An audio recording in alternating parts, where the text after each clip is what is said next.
25 tahun yang lalu saya berada di Kanada sebagai mahasiswa, belum lagi, masih SMA. Saya nggak percaya apa-apa tentang Tuhan Yesus. Tapi hari itu di sebuah gereja kecil, saya diajak teman ke situ karena orang Indonesia semua. Motivasi saya datang ke gereja hari itu bukan untuk kenal Tuhan, tapi untuk makanan Indonesia. Saya kangen kan di negeri orang. Siapa sangka khotbah itu mengetuk hati. Dalam khotbah itu disebutkan begini, bahwa setiap orang berdosa butuh juru selamat. Saya berkata, bagus juga tuh teori. Tapi kan dia sudah mati, pikir saya begini. Lalu dia berkata, Yesus ada di sini. Saya terkejut, masa ya?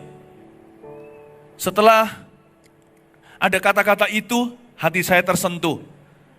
Lalu dia berkata, kalau Anda mau terima Yesus, majulah ke depan. Saya mendengar suara manusia, saya orang yang susah percaya, 3 kali ingin bunuh diri. Padahal waktu saya kecil saya ngalami mujizat loh, mujizat tubuh, mujizat fisik.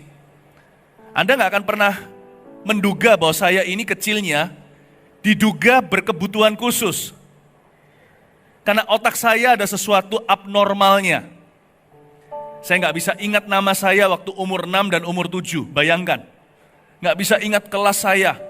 Nggak bisa gunting pakai tangan. Karena tangan saya lemah, jari saya bengkok semuanya kecuali semua ini.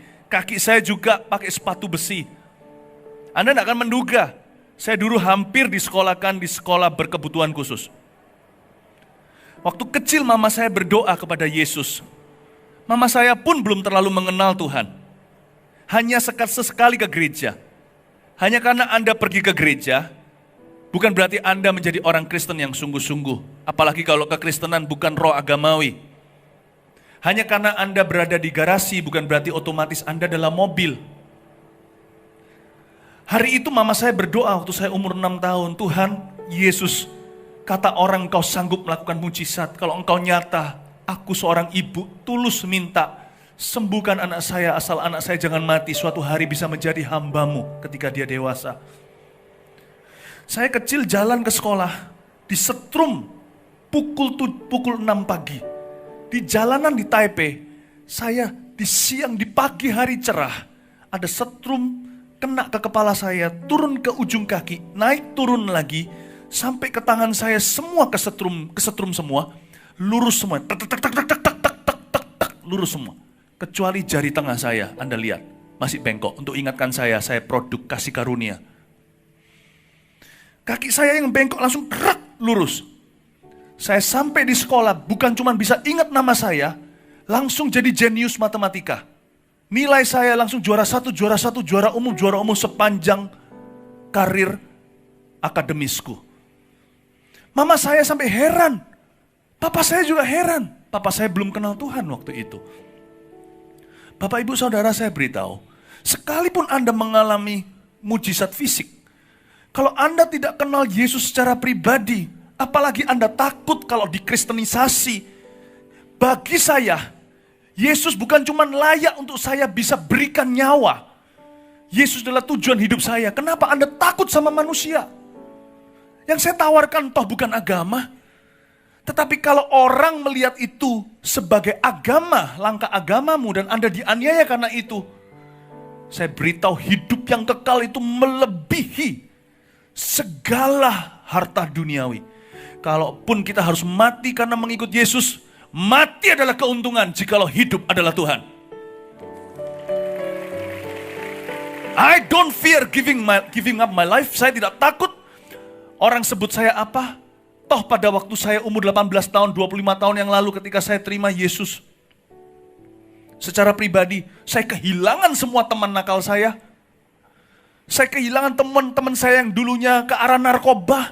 Saya hilang semua kalangan. Bahkan pernah sekali saya didatangi dengan orang-orang yang saya bermusuhan. Dan saya nggak bisa balas. Hampir mereka membabi buta saya.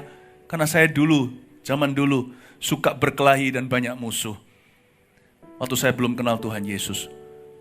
Bapak Ibu, jangankan kehilangan teman. Mujizat terbesar itu adalah pengampunan dosa. Dan itu hanya bisa tercapai lewat darah Yesus.